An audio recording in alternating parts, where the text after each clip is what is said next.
ya, sí.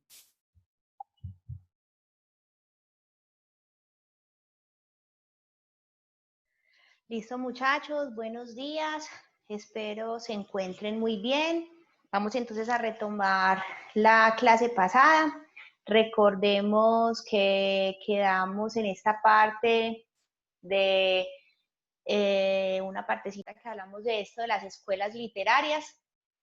Recuerden igual que tienen hasta este viernes para entregar el trabajo de la oratoria y que tienen hasta el 14 de septiembre por si alguien tiene alguna deuda conmigo, la pueden enviar el trabajo hasta el 14 de septiembre.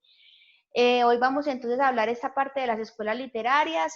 Vemos la primera, que es la literatura precolombina o prehispánica, y explico el primer taller. Ese primer taller, entonces, ¿para cuándo sería esa fecha de entrega? Sería para el 14 de septiembre. 15 días tienen más o menos para poder entregar este trabajo. Entonces empezamos recordando el concepto de literatura. Entonces siempre hemos expresado que la literatura se va a concebir como arte, ¿cierto? Que puede ser desde la oralidad, que puede ser desde la escritura, que es en lo que más predomina, y que a su vez tiene un fin recreativo. No nos acercamos a un cuento o nos acercamos a una novela para aprender algo, sino simplemente para recrearnos, para inventar nuevos mundos, para aceptar otro tipo de realidades y a su vez para conocer esa parte histórica. También la literatura nos ha servido y le ha servido al hombre para poder reflejar lo que sucedía en determinado momento. Eso es precisamente lo que es una escuela literaria, una tendencia estética que se corresponde con un contexto histórico, con una época, con un momento. Como ustedes han visto también en ciencias sociales, siempre dependiendo de un siglo o un año en específico, van a tener o van a haber sucesos relevantes para la humanidad. Y es precisamente la literatura la que nos permite plasmar esas realidades que se están viviendo y a su vez conocer lo que pasaba en épocas anteriores. Si no tuviéramos la literatura, o en muchos casos también, si no tuviéramos ese código escrito, no hubiésemos podido conocer otras épocas y otros momentos.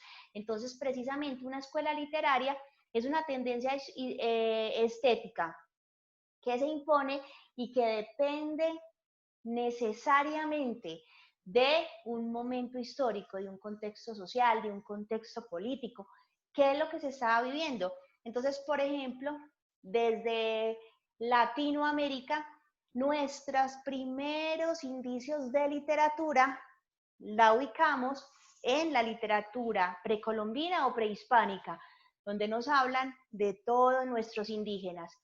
Luego, entonces, es muy diferente la época actual. Entonces vemos que muchos escritores están escribiendo reflexiones, poesía, están escribiendo inclusive ensayos y textos de qué estaba sucediendo en este momento. Entonces, en este momento, ¿qué es lo que más relevante en la humanidad? La parte de la contingencia por el coronavirus, porque hace muchísimo tiempo no se veía una realidad de esas. En Colombia, el asesinato de líderes sociales, el paramilitarismo, la guerrilla, los confrontamientos que se dan. Entonces, en ese caso, los escritores, ¿qué hacen? Toman esas realidades y empiezan a escribir, y empieza un momento de escritura con el fin de que en años posteriores alguien se acerque, lea una novela de esas e identifique, sí, tremendo como es lo que estaba pasando, tremendo esa parte de la contingencia o ese asesinato de líderes sociales, está pasando lo mismo, ha cambiado, ¿qué ha pasado? Entonces, esas escuelas literarias siempre van a estar determinadas por un contexto histórico, social y político. Entonces, en este caso, entran tres conceptos indispensables para ustedes. El primero de ellos, el concepto de tipología textual. que recuerden que una tipología textual es la que se da, es la clasificación que se da de todos los textos, independientemente si pertenecen a la literatura o no. Entonces ahí, por ejemplo, encontramos los descriptivos, los narrativos, los expositivos y los argumentativos. Y ahí no se nos da una clasificación independientemente de cuándo fueron escritos, independientemente del momento o de la forma, hay una clasificación.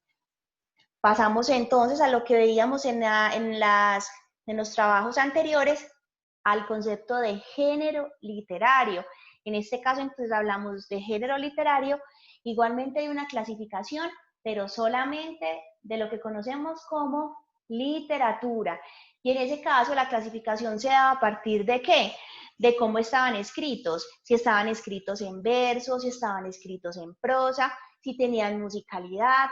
Por ejemplo, entonces sabíamos que en el género épico nos hablaban de un héroe que hacía algo importante por su patria, el género epistolar, que es esa parte de las cartas. Entonces vemos que en el género literario también se toca pues algo de la época, porque por ejemplo el género épico no es como ahora de manera frecuente que se escriba de él, pero independientemente de la época, se da una clasificación de esa literatura dependiendo de ese contenido, dependiendo de esa forma.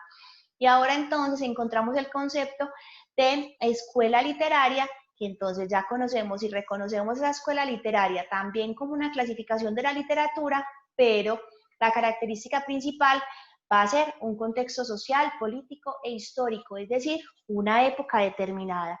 Entonces, en este caso, en nuestro caso, vamos a ver las escuelas literarias latinoamericanas. Es muy diferente si buscamos, por ejemplo, escuelas literarias universales. Entonces, en las escuelas literarias universales va a ser un momento diferente. Entonces, por ejemplo, nos van a hablar de Europa. Sabemos que, y es algo real, que a América Latina llega de manera más tardía toda esa información. Igualmente, por ejemplo, en Europa, entonces se daba toda la literatura griega y latina, y por eso se habla del clasismo, del clasicismo. En este caso, en nuestro caso, en Latinoamérica, no hablamos de ello, no hablamos de que nuestros antepasados eran Grecia y Roma. En nuestro caso, nuestros antepasados fueron nuestros indígenas. Entonces es muy diferente en los momentos en los que se dan en la literatura universal a lo que sucedió en Latinoamérica, siendo Latinoamérica también donde se dieron escuelas literarias específicas que no se dieron en Europa. Ahora, más adelante, vamos a ver el modernismo, que el modernismo, por ejemplo, se dio principalmente en Nicaragua con Rubén Darío. E igualmente, el realismo mágico, que surgió acá en Latinoamérica. Entonces, esas son como las únicas excepciones, pero siempre Latinoamérica llegaron como esas escuelas literarias de manera más tardía, siempre nosotros queriendo imitar lo que pasaba fuera. Listo, ya teniendo claro eso y sabiendo entonces que cuando hablamos de América Latina, nos van a hablar entonces de Argentina, Brasil, Chile, Perú, Venezuela. Listo, y en este caso, parte de América Central y en algunas ocasiones se habla de América del Norte, pero específicamente es Latinoamérica, Suramérica. Listo, entonces vamos a ver un videito donde nos van a hablar de la literatura precolombina.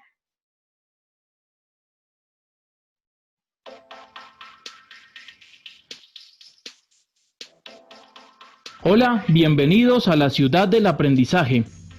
Hoy recorreremos y conoceremos qué es la literatura prehispánica, sus características y obras más destacadas. Comencemos. La literatura prehispánica, también llamada literatura aborigen o precolombina, es el conjunto de todas las manifestaciones literarias que existieron antes de la fragmentación de los imperios indígenas tras la conquista del continente americano a mano de los europeos. Listo, entonces acá aparece como contexto histórico, social y político, es que se dio antes del proceso de colonización. antes de ello. Por eso una de las características de esta escuela literaria, escuela o movimiento literario, en este caso es que se da en Latinoamérica a partir de los indígenas y que su tradición es netamente oral.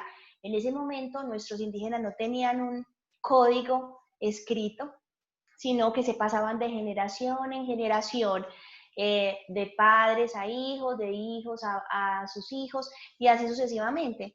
Si llegó un momento en el que se dio el proceso de colonización y de mestizaje, entonces ya lo que hicieron fue algunos europeos y mestizos, fue tomar esos mitos y esas leyendas, esas historias que contaban los indígenas y escribirlas. Por eso siempre vamos a hablar de que la literatura de origen o indígena la mayoría de veces va a ser anónima.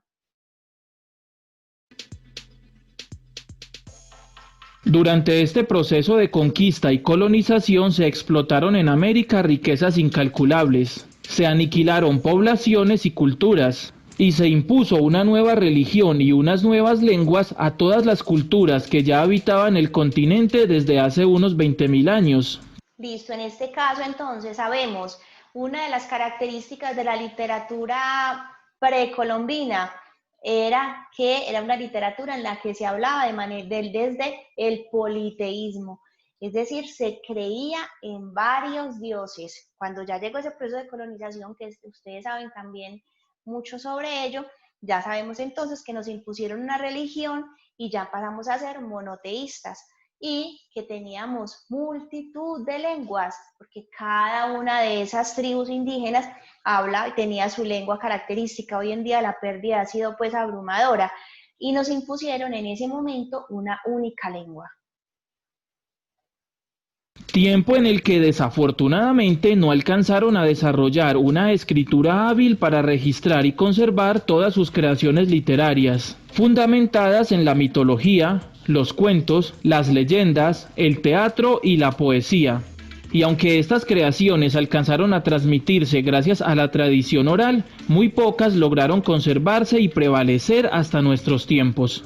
Exacto, en este caso entonces lo que hablábamos, como no tenían un código escrito determinado, entonces muchas de estas historias, de estos mitos, de estas leyendas, se perdieron. No tenemos entonces rastro de ello, porque nunca se conocieron, no se conocieron, pero al acabar entonces con la lengua, muchas de esas historias se han perdido.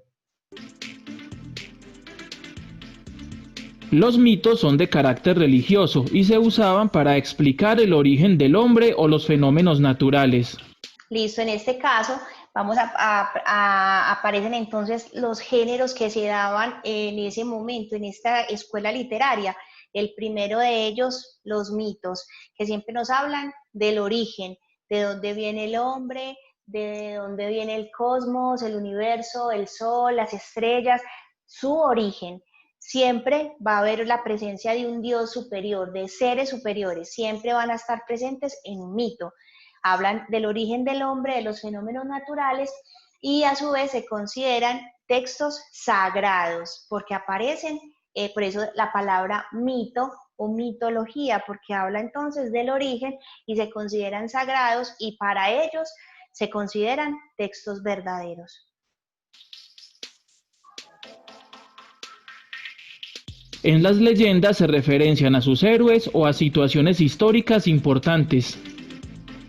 Listo, la diferencia. En un mito aparece entonces esa parte sagrada, los dioses o seres superiores, y en este caso en las leyendas aparecen algunos héroes, pero estas leyendas se consideran de carácter profano. En este caso sabemos entonces que lo sagrado es desde los dioses, desde lo bueno, y las leyendas ya son de carácter profano, es decir, aparecen seres que no se consideran dioses, sino seres que, por decirlo así, castigan un mal comportamiento. Por tanto, las leyendas muchas veces se utilizaban como un control social, es decir, para determinar un buen comportamiento. ¿Qué pasa? ¿Qué castigos voy a tener? ¿Qué me va a pasar si hago esto o hago aquello? Porque ustedes saben que en esas tribus el comportamiento desde la ética y moral es diferente a nuestra sociedad, pero igual tienen unas normas establecidas. Los cuentos eran empleados como una forma de entretenimiento y se incluían relatos reales. En el teatro se representaban situaciones militares, tanto de triunfos como derrotas, así como manifestaciones de la vida doméstica, familiar y cotidiana, y situaciones de cortejo entre hombres y mujeres. Listo, en este caso hablamos entonces de las celebraciones y rituales.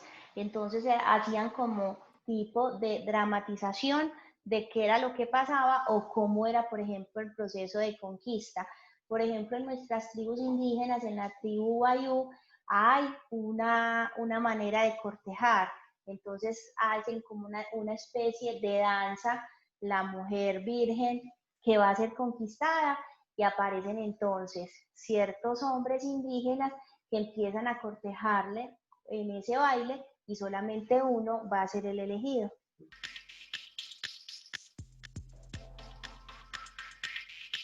Las poesías aborígenes eran generalmente recitadas en coro y acompañadas de instrumentos como quenas o tambores, y estaban directamente ligadas a la música y a la danza.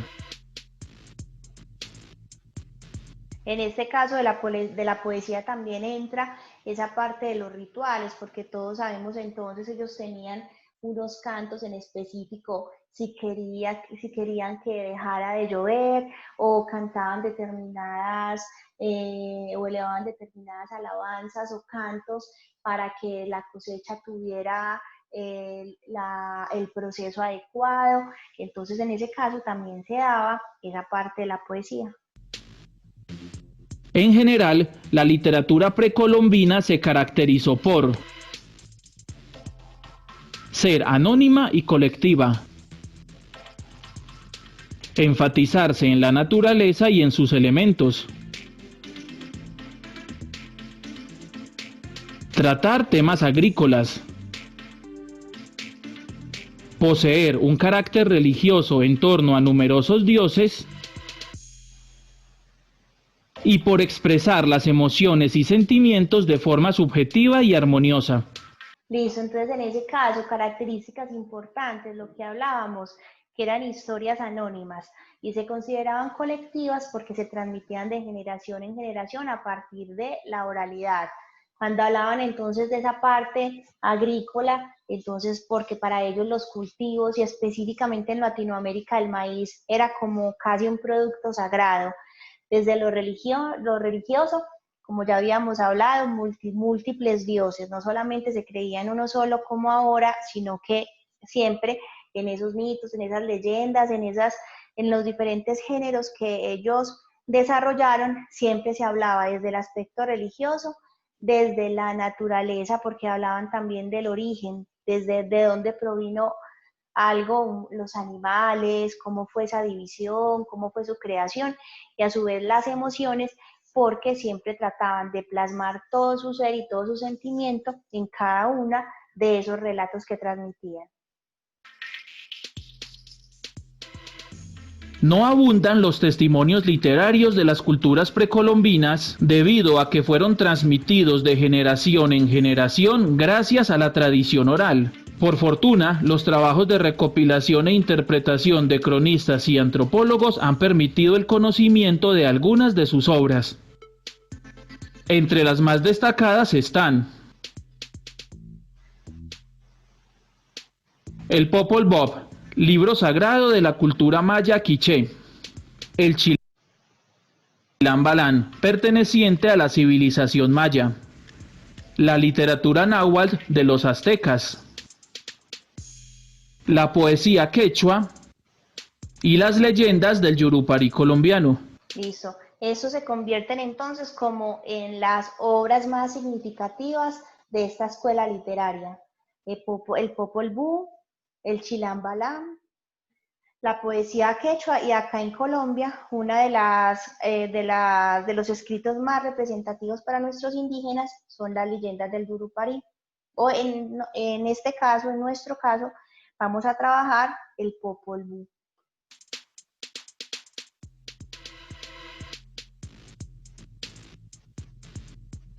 Y de este modo concluimos este breve recorrido por la literatura prehispánica.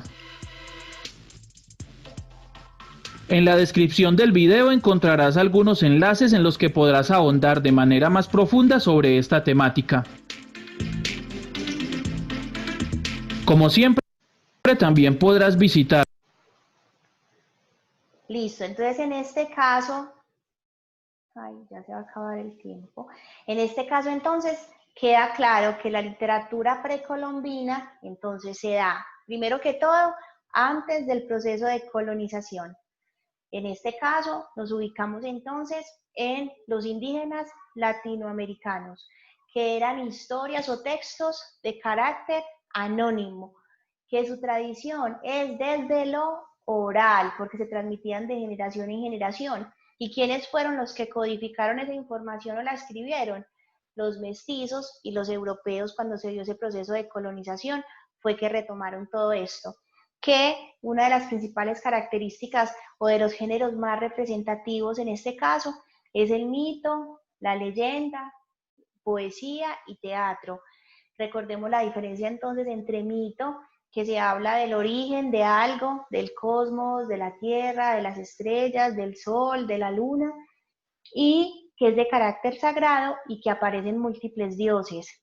Diferente a la leyenda, que es de carácter profano, porque en este caso no aparecen seres sagrados, no aparecen, por decirlo así, seres buenos, sino que siempre aparece alguien que quiere hacerle el mal a una comunidad, en este caso obviamente una comunidad indígena, que se transmitían de generación en generación y que siempre estaban inmiscuidas en esos textos las emociones, siempre, porque ellos eran, obviamente, querían expresar cada canto, cada texto, cada cuento que creaban, siempre tenía una razón de ser y siempre tenía un significado para toda una comunidad.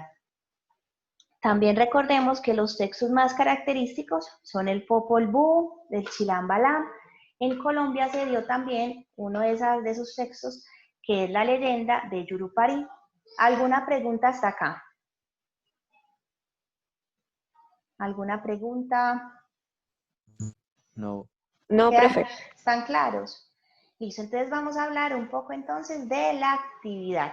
Entonces vamos a centrarnos, como ya les dije, en el texto sagrado que se llama el Popol Vuh, que significa libro de la comunidad.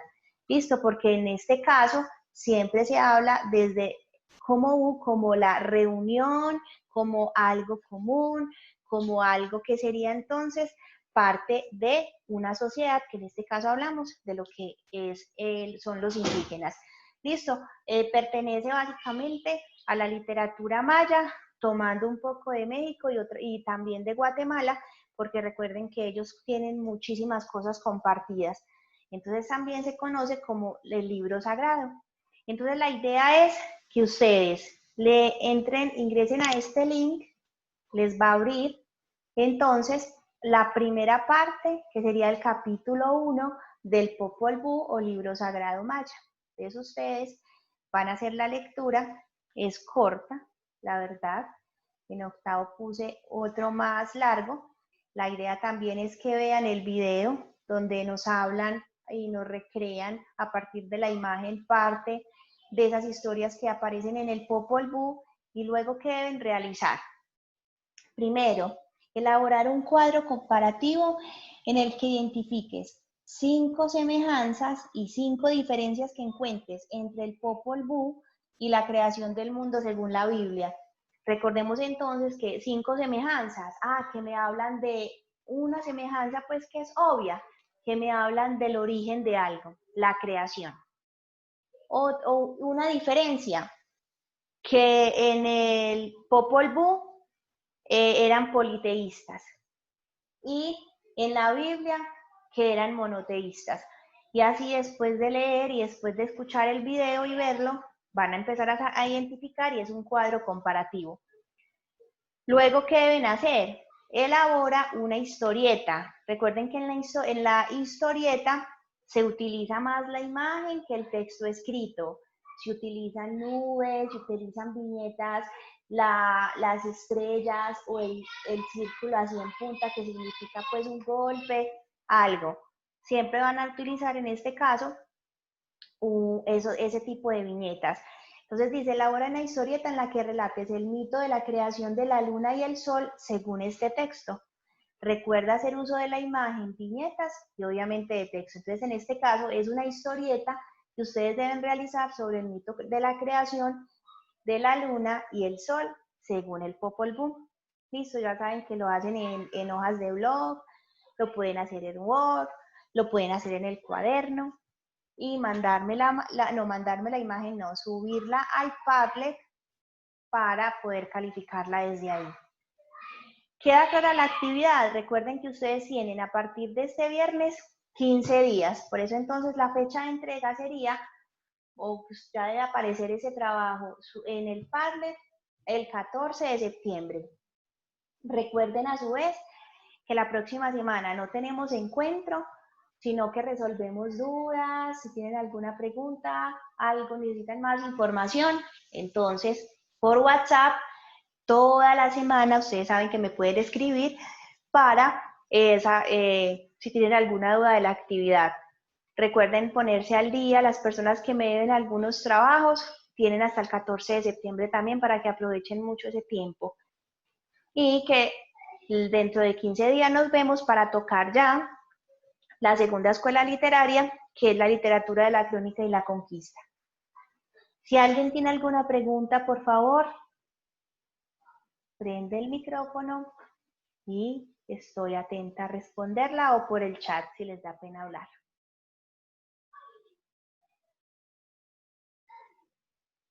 Ninguna. No, qué niños tan callados, que fueran así en el salón, de verdad. Más claro que el agua. Listo, bueno, entonces espero que hayan comprendido este tema, que hayan comprendido la actividad. Un abrazo para todos. Recuerden bien motivados para hacer todas las actividades. Recuerden que me pueden escribir al WhatsApp en cualquier momento para resolver las dudas.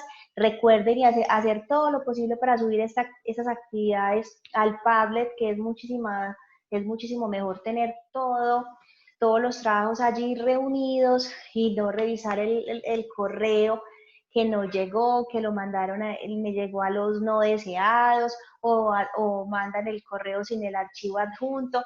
Entonces, por eso utilizo el Padlet y a su vez también para que ustedes, ¿por qué no?, entren a ese Padlet y digan, ah, mira este trabajo como lo hizo de bacano. No entendí esto, pero a partir de él entendí lo que debo hacer. Entonces eso también se convierte en un espacio de trabajo colaborativo. ¿Listo? Un abrazo para todos, los quiero, los extraño. Por acá hay una pregunta en el chat, vamos a ver. Ah, bueno, que ojo con el fraude, muchachos, dicen por ahí. Y Juan José Alcaraz me está escribiendo, estoy esperando. ¿Qué necesitas? ¿Me escribes?